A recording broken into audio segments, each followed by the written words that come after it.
السلام علیکم پیارے بچوں، امید ہے آپ سب خیریت سے ہوں گے۔ آج جو باب ہم نے پڑھنا ہے وہ ہے ایمانیات و عبادات۔ اس میں سبق ہم نے پڑھنا ہے روزے کا تعارف اور اہمیت۔ سب سے پہلے ہم اس سبق کی پڑھائی کر رہے ہیں۔ روزہ اسلام کا اہم رکن ہے۔ روزے کو عربی میں صوم کہتے ہیں، جس کے لفظی معنی ہے رک جانا، ٹھہر جانا، خاموش رہنا وغیرہ۔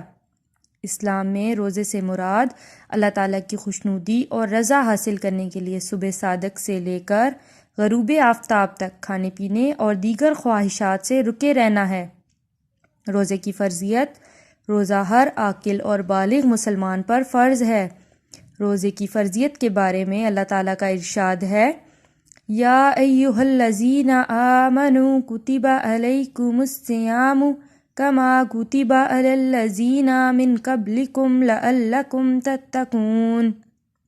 ترجمہ: مومنو، تم پر روزے فرض کیے گئے ہیں جس طرح تم سے پہلے لوگوں پر فرض کیے گئے تھے تاکہ تم پرہیزگار بنو۔ روزے کی اہمیت اور فضیلت۔ روزے کی اہمیت کا اندازہ اس بات سے لگایا جا سکتا ہے کہ اللہ تعالیٰ نے اسے پچھلی امتوں پر بھی فرض کیا تھا۔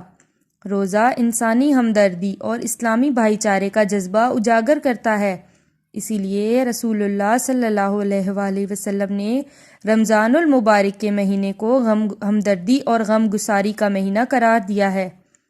رسول اللہ صلی اللہ علیہ وآلہ وسلم کا فرمان ہے کہ یہ صبر کا مہینہ ہے اور صبر کا بدلہ جنت ہے۔ اس مہینے میں مومن کا رزق بڑھا دیا جاتا ہے۔ روزے کی وجہ سے معاشرے کے تنگ دست لوگوں کی تکلیف کا احساس پیدا ہوتا ہے اور ان کی مدد کا جذبہ پروان چڑھتا ہے۔ روزہ رکھنے سے معاشرے میں نیکی اور ہمدردی کی پاکیزہ فضا پیدا ہوتی ہے، کیونکہ روزہ دار روزہ رکھ کر اللہ تعالیٰ کے ذکر اور عبادت میں مشغول رہتا ہے۔ اسی لیے اللہ تعالیٰ نے روزہ دار کے لیے بڑا اجر رکھا ہے۔ حدیث قدسی میں ہے، رسول اکرم صلی اللہ علیہ وآلہ وسلم نے فرمایا کہ اللہ تعالیٰ فرماتا ہے، روزہ میرے لیے ہے اور میں ہی اس کا اجر دوں گا۔ نبی کریم صلی اللہ علیہ وآلہ وسلم کے فرمان کے مطابق روزہ دار کی دعا اللہ تعالیٰ قبول کرتا ہے۔ تو بچوں، آپ بھی اس سبق کی پڑھائی کیجیے گا اور پھر مشق حل کیجیے گا۔ شکریہ۔